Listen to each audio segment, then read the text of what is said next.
So I will start now. Sugaya from Osaka Nakanoshima Museum of Art. So when we have a session like this, usually they make an arrangement at the very last minute, and this also is another case of this. So this theme or this title of intersection of art and ordinary objects is not the one that I proposed, but based on my career, this is a theme that I've been always interested in, so I'll be happy to talk about this today. And I'm very excited to talk with two artist curators here that I have very keen interest. So maybe I can start from a brief introduction of myself. So I am the director of Nakanoshima Museum of Art, Osaka. And if you can go to the next slide. A little bit of promotion of my museum, but this is the Osaka Nakanoshima Museum of Art. Maybe some of you have already visited this museum. It's located in a place on the island called Nakanoshima in northern part of downtown Osaka. And if you take a local train from Kyoto, it's pretty close by. It opened last February. So it's only 18 months or so, but this Museum of Art, the official name is Nakanoshima Museum of Art in Osaka, but this is an art museum of contemporary and modern art. It took about 30 years from the concept, ideas and concept to the day that the museum opened, and there have been many changes. So we have fine arts like pictures, sculptures, as well as modern designs. Those are the central pieces of work that we exhibit, covering from the 19th century to today. We have a variety of designs, such as graphic designs, of furniture, or cookware, or kitchenware, that type of products. And we also have some design related to architecture or construction. So that's a type of scope of the field of work that we house here. So myself, I joined in 1992 in the pre-opening stage, but before that, I was in Shigaraki Ceramic Cultural Park, served as a curator. And because of my history working there as a curator, involved in designs, craft, and also a modern art, a contemporary art. So I believe that's why I was called today to moderate this session. So if you can go to the next slide. Actually, this is the aerial map of the museum. Well, in fact, up until last month, we had a special exhibition for 3 months on Mingei. So maybe somebody had an idea to call me for this session today because we had the special session. Actually, Mingei, this exhibition circulating all over Japan, 6 or 7 locations over 3 years. And somebody asked me, when is the next location? And it's going to be Iwaki City Museum. They are going to go there next. If you can go to the next page.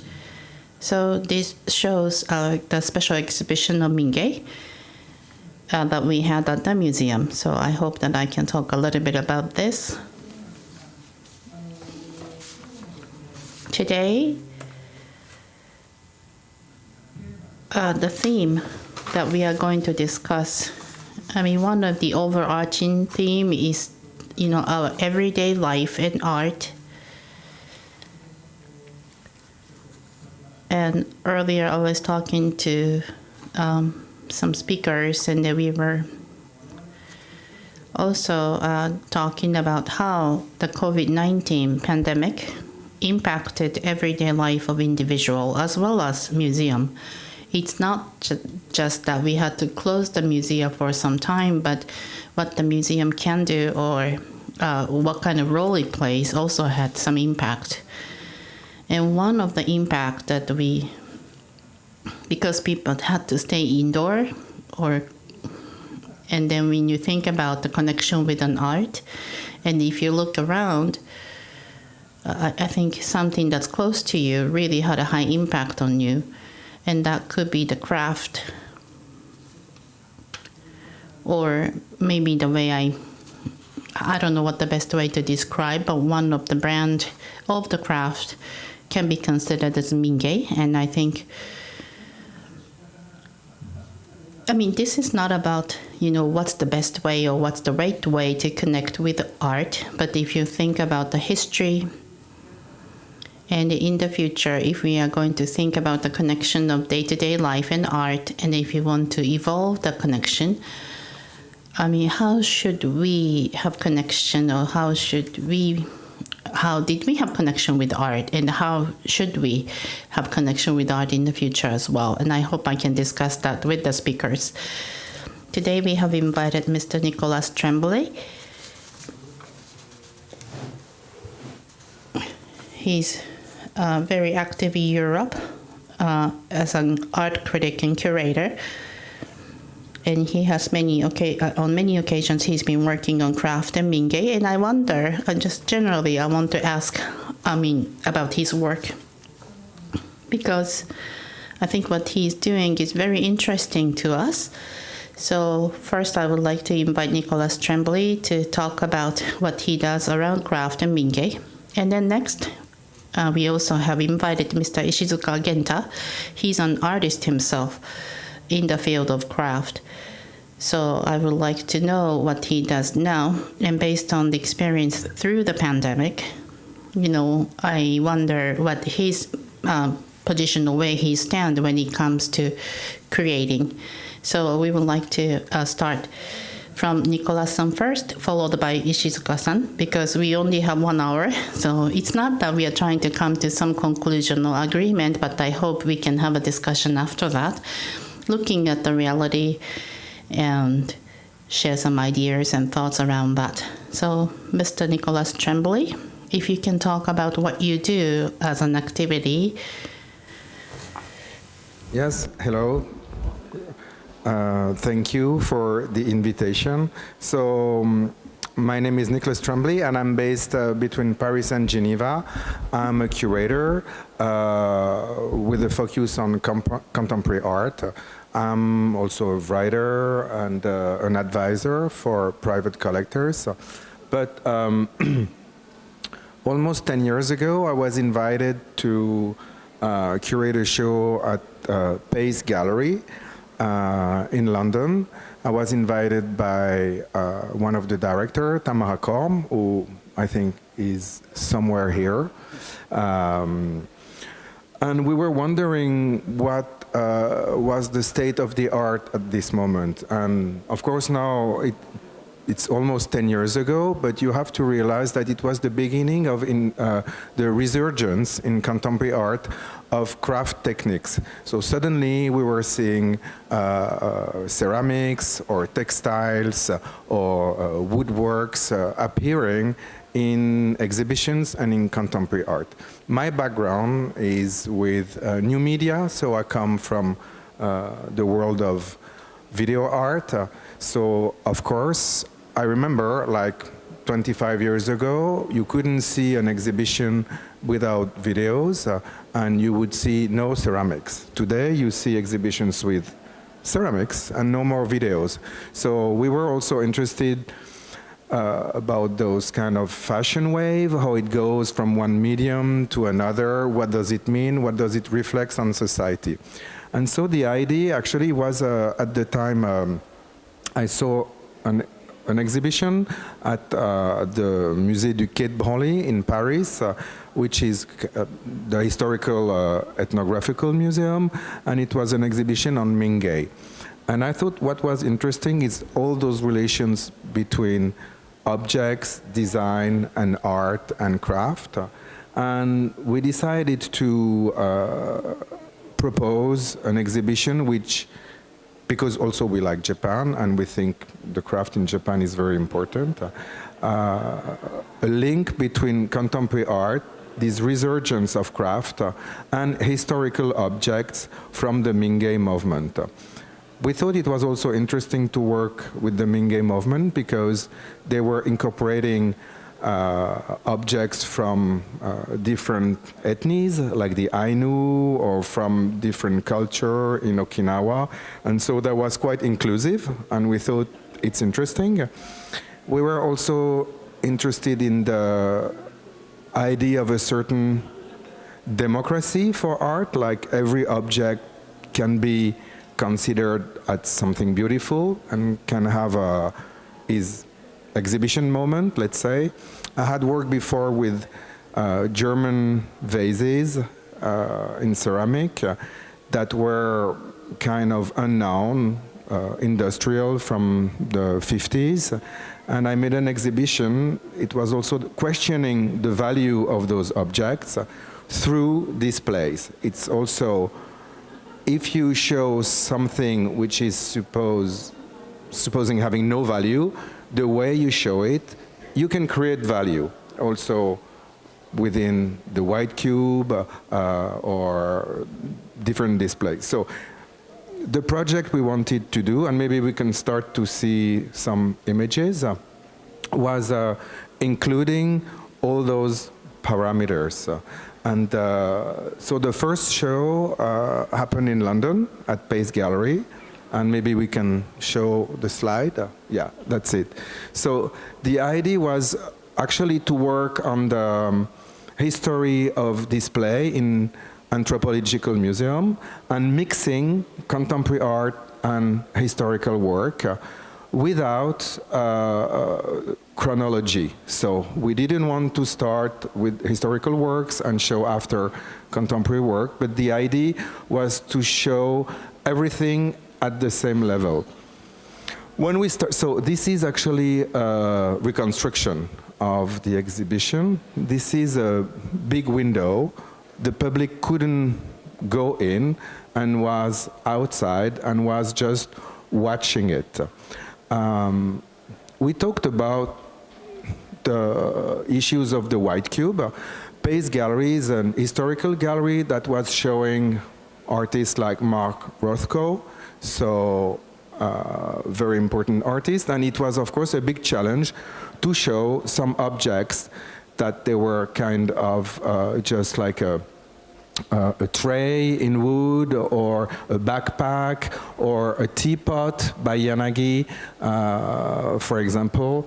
And we had to find ways, and we did research on how to exhibit objects, to give them value. We also went to Oxford to do research at the Pitt River Museum, which is a very important anthropological museum, which also doesn't classify the objects by their dates, but by their function.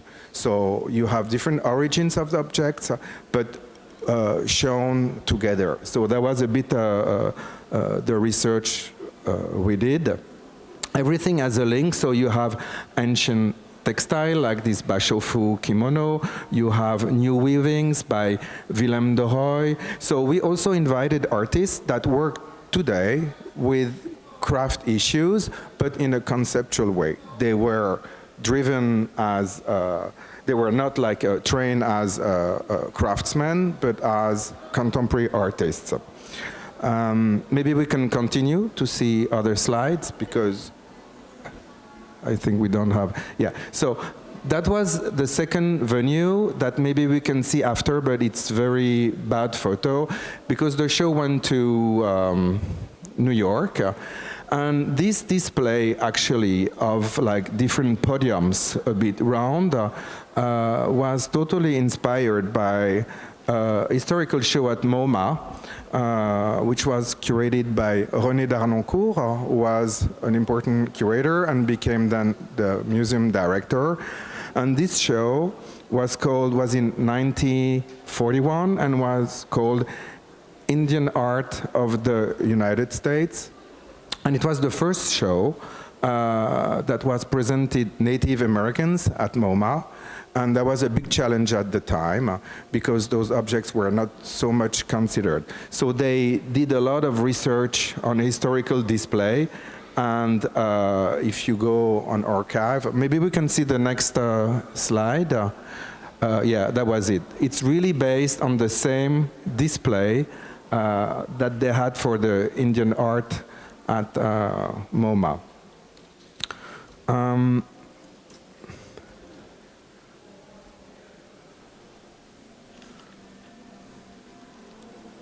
Actually, all those images were based on Walker Evans, who was like doing all the photos of the exhibitions. I go a little bit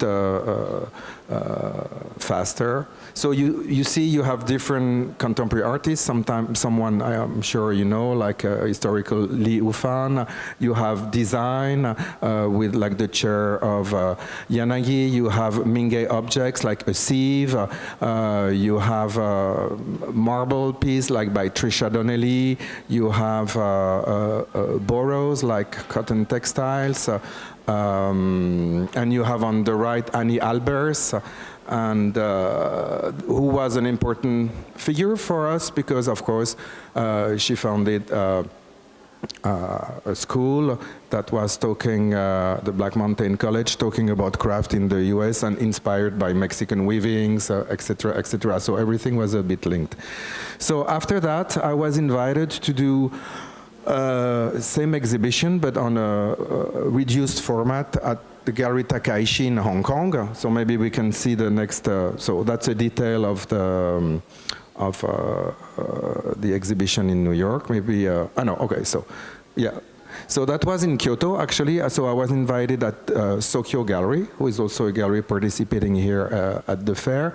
And this is a totally different space because the space is more traditional. You have different Japanese architecture. So, but the idea was a little bit the same, we can continue to show different slides.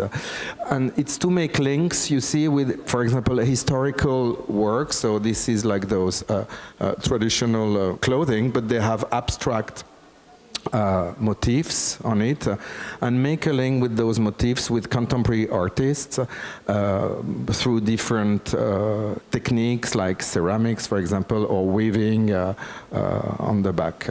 We can continue. So this is also part of the exhibition where you see this is a kind of Okinawa display with some textile from Okinawa, which relate to different ceramics from famous Mingei potters like Kawai Kanjiro. And on the left, you have this calendar made by Matthew Lutskinoy, who is an artist who is here, and was inspired by the traditional calendar of Okinawa. We can continue.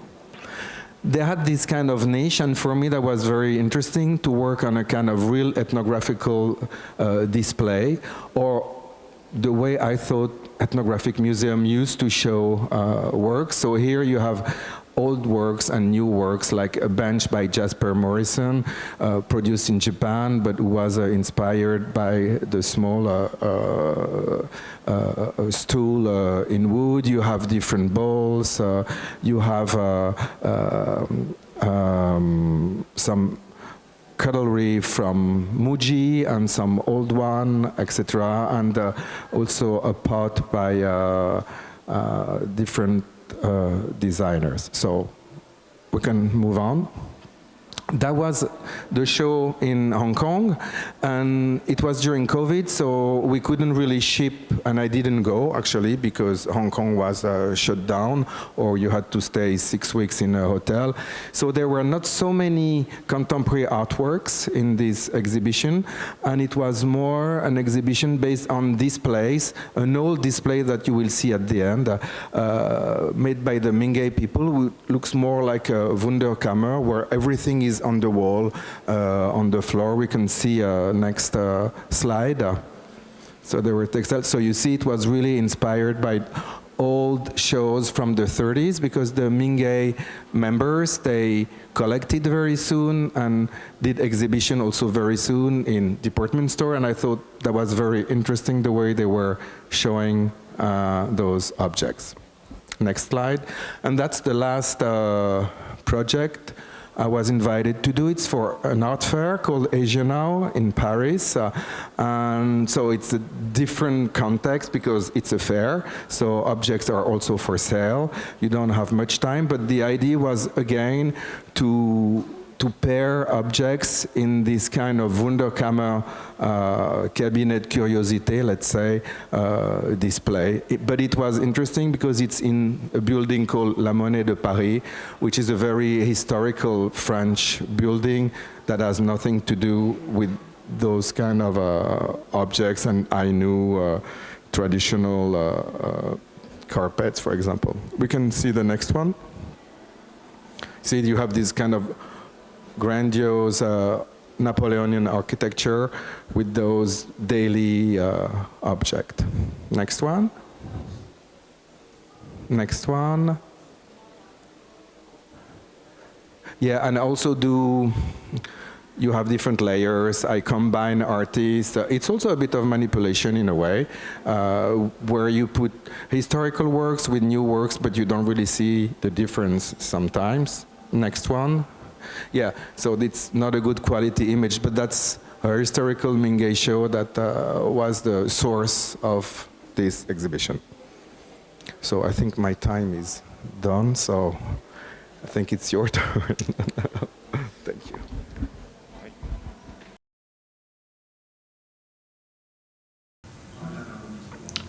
Good afternoon, everyone. Oh, please start. Thank you for the invitation. My name is Ishizuka Genta. I'm a lacquerware artist, and then I've been doing exhibitions as well. So I use Japanese lacquer, but if you think of Japanese lacquerware, typically it's like a tray and bowl, and then we saw some of the pictures. So people tend to think of something with a purpose. But what I do is something more like an object or something like a sculpture. That's what I'm working on. And some examples of my work. I mean, this is one of my works. So Mingei and Koge, Mingei and craft, I mean, there are words used to describe them. So today, in art or craft, well, the way I understand what a craft is, I think something that's humans try to make changes to something that exists in the nature so that it's more convenient for us to use. Because if you think about the baby just born and then understand the world around the baby with a tactical sense. So in the beginning, when the baby is really just born, they can't see or they can't hear well, but because through the senses, they start to understand the surrounding world. And the first thing that they feel is comfortable or not comfortable. And as a human nature, we tend to go for the comfortable as a choice, and we make the choice. And I think it goes to koge or craft similar. If it's a wood bowl, you carve the bowl so that it doesn't leak. Or if you use the earth way, if it's just earth, clay, it will leak. So you have to, for example, put it in the oven, make it hotter. So as a result of pursuing the comfort, what we have today is craft. So I use Japanese lacquer, but there are some elements that appeals to tactical senses, and then I try to express what people are feeling when you touch them, and that's what I try to represent in my work. And this one, in Kyoto City, Kyocera Museum, this work was exhibited as a surface tactility from March to June this year. So if you look at the glossy surface of the Japanese lacquerware, so there is an elastic bag, and then I put a lot of styrofoam spheres, And using the old traditional technique of Japanese lacquerware, I made this artwork. And today I understand the theme is Mingei, but since mainly I want to introduce my work and not so much on Mingei, but if you think about Mingei, Yanagi Muneyoshi and his people back then made a rediscovery of that was available around them. So it was the perspective that they had back then. And my perspective is from an artist or the creator. And sometimes, a third party or somebody find a new aspect or new value in my work, and that's what I want to share with you today. Another example from an exhibit. So usually my work, this is the type of work that I create, some element of sculpture, and it also takes into account the space and people move around the space, as well as a tactical sensation that you receive from these works. So these are the 3D type of work that I create. So this work, if you think about Japanese lacquerware, people tend to think it's a monocolor, like red or black, when it comes to day-to-day things like bowls and tray. But in this work, I use a contrasting color of black and red in a unique blend or mixture. So that's what I try to create, the gradation on this work. Next one. This is one of my recent work that I'm working on. For example, if you think about, bugs, they are attracted to the source of light. Or, deer, for example, when there's an approaching car, suddenly deer become stand still. Unconsciously, they just stand still. And it's called taxis in English. But the Japanese lacquer, on the surface, we also have this taxis, and then that's what I wanted to represent. So what I used is a tube-like object as a base form, and then I made this flat work. Next example. So Mingei, when it comes to Mingei, I think what's important is the third-party perspective. And I want to talk about the impact of the third-party perspective on, or the discovery of my work by a third-party perspective. And this happened in 2018 in London, in Erskine Hall and Co Gallery, and I had an exhibition of my works. And back then, Anita Besson, the Lucy Liu and the ceramic collectors opened this gallery, and it was used to be called the Besson Gallery, and mainly they dealt with the ceramic works. But in 2017, in art fair, the owner of this gallery came to me and invited me to have an exhibition. So I did that in 2018 in London. So I thought about how to present Japanese lacquer and lacquerware, but the only way to show that is bring my work. So these are the works that I created in Kyoto. I ship it to London and then did this exhibition display. So objects themselves, basically, I'm the creator, so they are as they are. But people come to look at this work, people outside of Japan. And I was a little worried how they will perceive it, but I felt like I was well accepted because my work is art and craft at the same time. But I think in London, in UK, especially in London, I think they have a well acceptance of craft. And also for the Japanese lacquer, they didn't really take it as something very different, but rather they embraced them or they accepted them.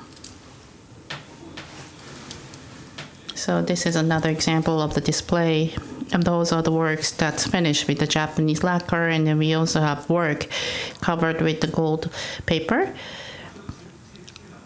So it has, once you gold, you have some image that's connected to a Buddhist statue, and I displayed both lacquerware and this type of work. This is another display on the shelves. And one of the visitors said, he asked me if I knew Henry Moore Foundation. Of course I know Henry Moore, but I didn't know the foundation. This is a Henry Moore. It was a Henry Moore Foundation located out at the outskirts of London. This is, and this person told me that I should go there, so I visited that place. A small market exhibition of Henry Moore was done by this person, and I was told that there is a display something like this at the Henry Moore Foundation. But the foundation was closed in February and March. And then he said that the former director of the foundation was his friend, and this person called the former director and asked him to open the exhibition for me. And I was very surprised because Henry Moore's objects and my objects were compared by this person. It was an unintentional consequence, but this person, so it happened that compared my display and Henry Moore's display, and that gave me a lot of inspiration. And Loewe, a fashion brand, in their collection, they asked me to create a jewelry. I basically didn't create anything which has functionality, so I had no idea what kind of thing I should create. And this is called cuff, like a bracelet. That was their request to create a bracelet, and we created this bracelet through close communication with them. This is what I created. I usually use these kind of rough surface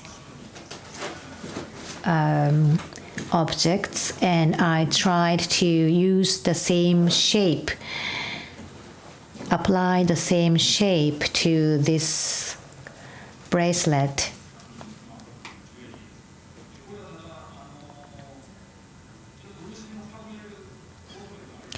Some people are allergic to Japanese lacquerware, so this was used only for this fashion show. But this is something I had never thought of. Of course, the shape itself is designed by me, but this is an unintended development of my work into fashion industry. And again, this is a bag they asked me to create.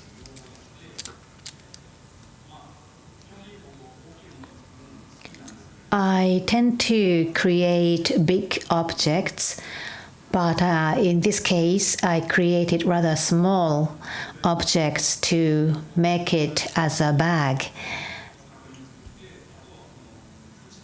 And then the edges or the frames was processed in Spain or France, I don't remember. So this is another unintended or unexpected development of my design.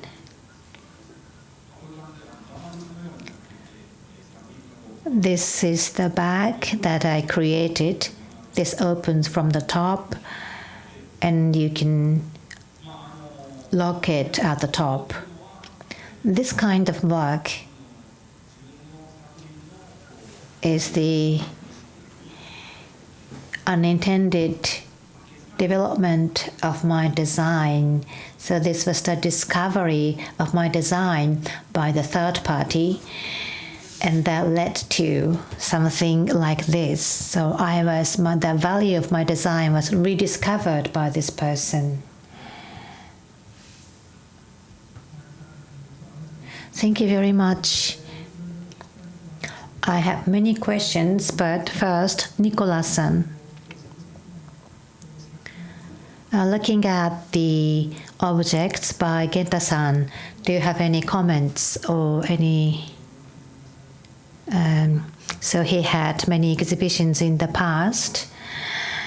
So how do you view his objects? Any comment?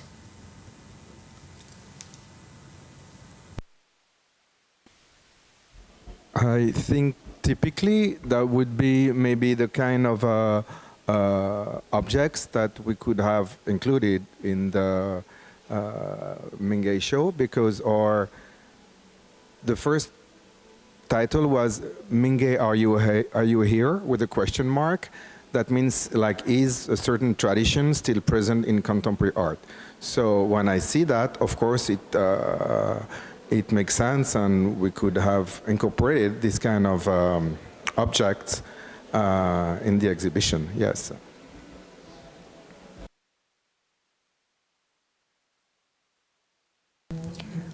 Thank you. Thank you for your comment. Nicolas-san, another question. In Japan, the Mingei and koge can be translated into craft by many different kinds of terminologies, give us different ideas about the object. When you have your own exhibition, we just saw your exhibition, so when you do your exhibitions, how do you differentiate Mingei and koge or craft? When you hear Japanese Mingei or Japanese koge, how do you define them? Are they different or are they same?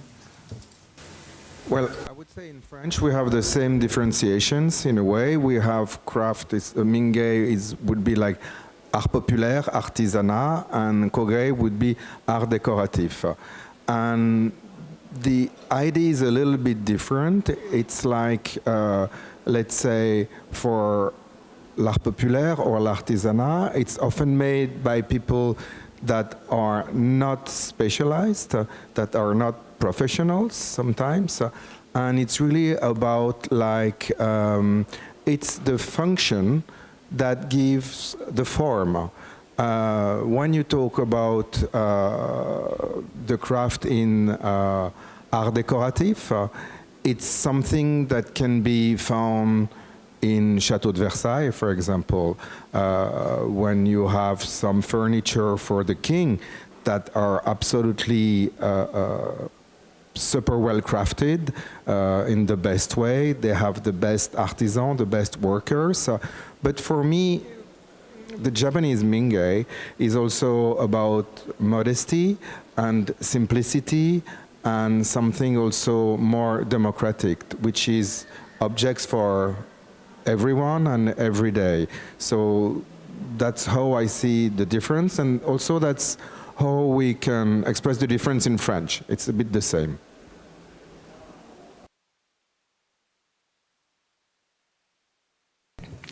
In Japan, when we say Mingei, Yanagi's perspective.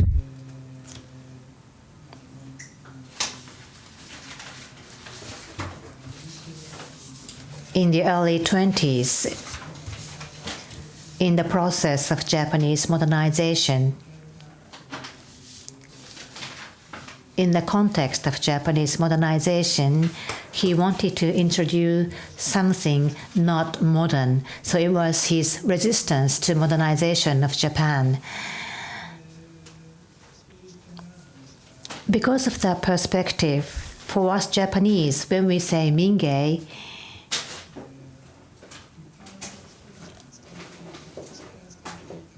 we refer to something.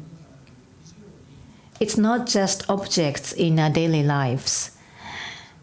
it's more about resistance against the modernization. I won't say it's a resistance movement, that will be too much, but this may be a cultural resistance to modernization. That's the nuance we have in Mingei. And in 1920s and 1930s, we had exhibition of Mingei with that nuances. So I think there is a small difference between our Mingei and your Mingei. What do you think? Not sure, because in Europe, when you talk about craft, it's also often related with some kind of reactionary politics, let's say, or nationalistics, but not only. Of course,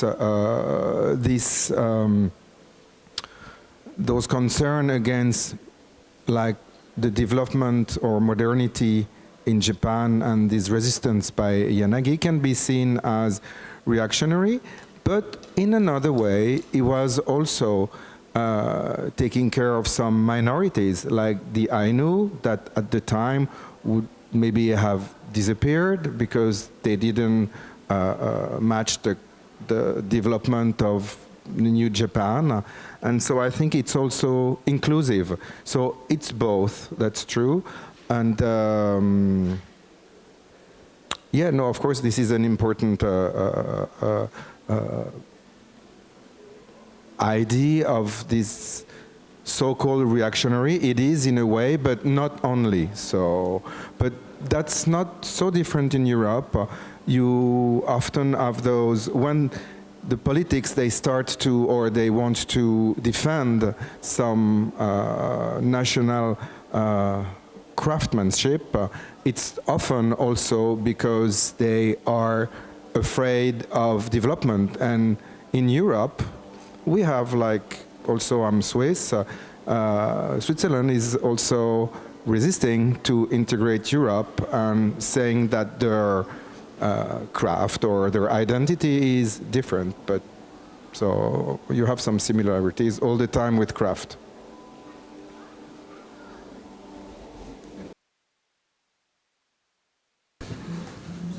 And one more question.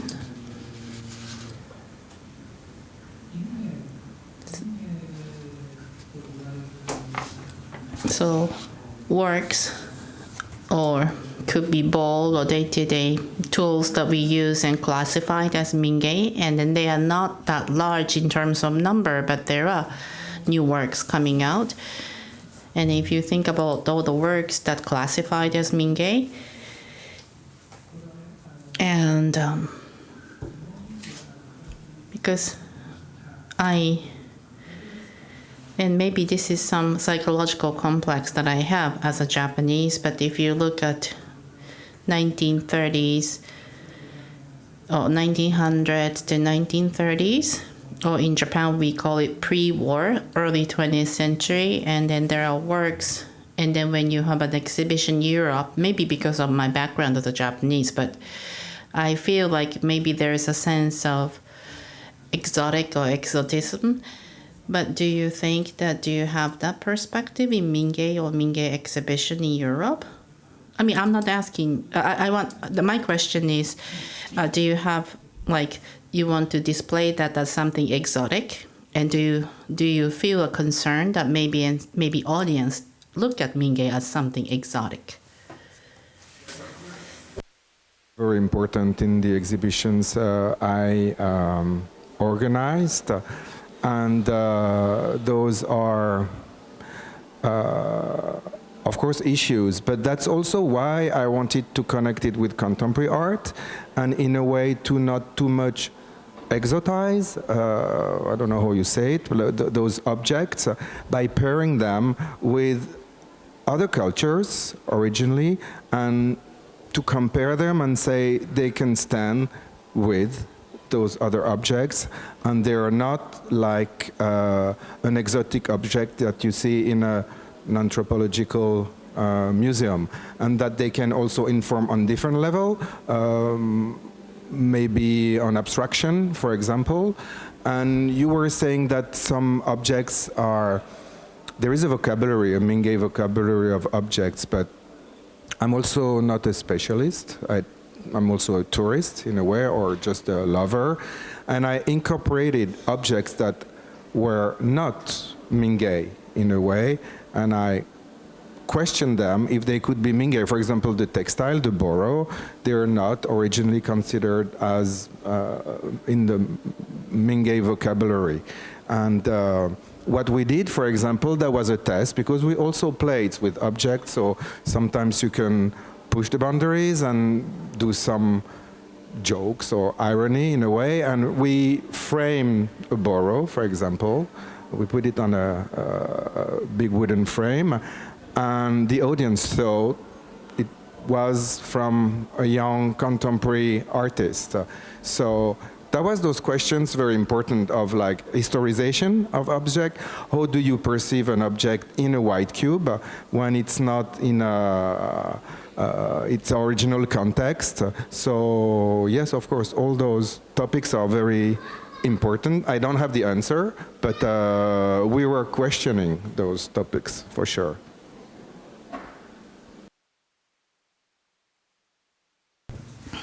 Thank you. About 30 years ago, I went to Europe actually and brought the collection of the shigaraki, the ceramic. And I also went to a Besson gallery in London. So Ishizuka-san showed some slides, and that kind of brought back my memories back then. But back then, the pottery artist or the pottery creators, they used, back then they had to have an exhibition on a different place, not in art gallery, and the price was 1 digit different. The pottery artist work was much lower than the artwork. So there was a clear border back then. But Ishizuka-san, you talked about your experience, and this time you had an exhibition in London. Were you able to position your work as you expected? Because you are the lacquerware artist, and then you were talking about some sensory forms, but as a piece, and I think you are more oriented toward art. And then when you had your exhibition at the Besson Gallery, did you feel like there was a boundary, or were you conscious about the difference or boundary? The exhibition in London actually was only one place, so it was difficult to compare. But so the word craft has some sense of connection to others, because if we use the word koge, Japanese word, it feels like it's limited to Japan only. But by using the word craft, and then my works presented as a craft, was a good experience. And when it comes to, the affection that I felt about the artwork by people, for example, people came and then imagining putting my work in their home or living room. We had more ceramic works there, but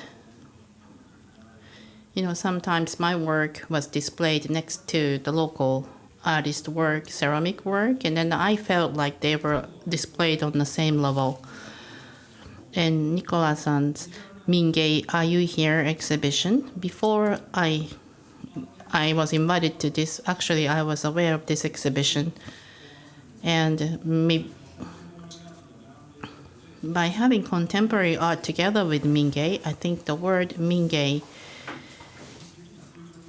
like not the historical expansion, but I felt like there was a horizontal expansion of the word and concept of Mingei in Nicolas-san's exhibition. It means that how attractive all the Bingei works are. But I think he had a very exhibition of the connection to the artist as well. And I was really interested in his selection of these works. So I'm very happy and honored actually to be here with Nicolas-san. So something, that type of exhibition provides an opportunity for work to be connected to someone or somewhere that we were never thinking of or we were not conscious of. And people can look at our work on the same level. I think that was a very great experience for me to have an exhibition. So there was somebody who told you to go to Mua Foundation. And I think that's because of the reason you just mentioned. Okay, then we are now close to the end.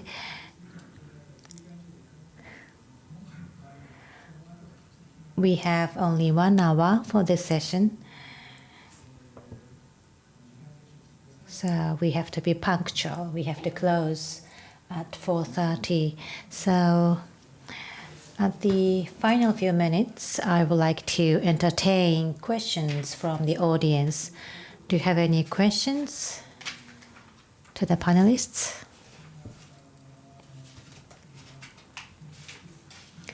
About the exhibitions or about the objects you may want to display, because the panelists have a lot of experience. So if you have any questions about the exhibitions or anything.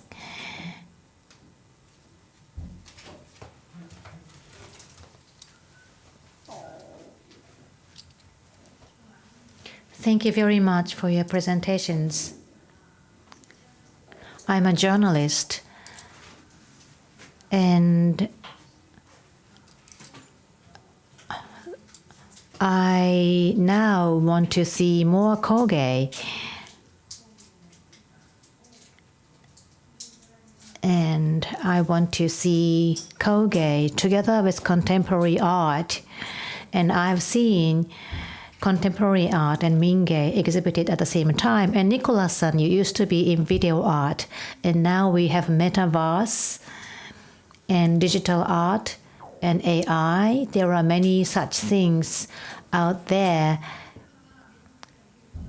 And there are many people who are immersed in digital world who never come out to the real world. In that time of the age, we have the contemporary art together with the Mingei. So what's the background of this? Is this because of the COVID? Is this a phenomenon that we are seeing in recent days? And to Ishizuka-san, how did you feel about this? I mean, the physicality or embodiment of the art. This is a question that a lot of people ask me. It's like, why do you think there is this resurgence and this presence of craft, ceramic, textile, or materiality in contemporary art today? So I don't know, but I have an idea, but people think that because of those virtual worlds, we need to have a relation to something more physical, to feel more alive, maybe, or not digital. So maybe this is true, but I think this resurgence of craft material is also appearing because the art world became more inclusive, and we discover new territories with different regions in art. And first of all, also some new minorities appeared, like there is much more a big presence of women and historical women. And historically, women were also only able to work on craft works. You know, if you think of the Bauhaus, for example, the workshop at the Bauhaus for women were just ceramics or textile, and not paintings or sculpture. So I think this is those minorities, the presence of those minorities is the reason why we also pay more attention to craft, because that's the work they did.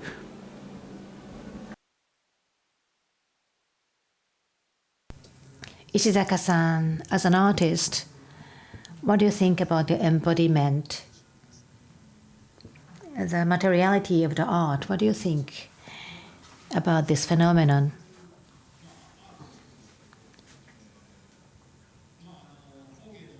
I would say that material, which is called koge, which has a very long history, and along that history, the process and technologies have been updated, and because of those updates, we've have the crafts and art of today, the memories of the past, and also the past history. I think we have this potential. We all have this desire, intrinsic desire, to want to touch those things. I myself have this desire to be touch these historical objects, or use those historical objects, or minge or koge.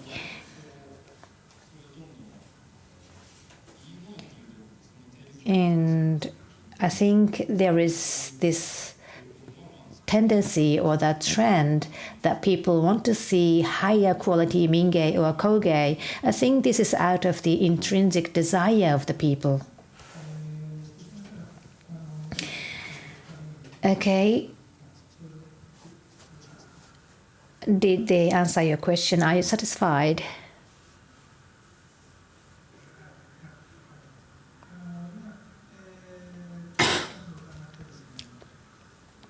So listening to your response, the situation of the art today, it's not only about the market trend of the art industry, but also the issues that we are facing. As Nicolas mentioned, the discovery of new minorities and universal desire, intrinsic desire of human being that we want to touch something.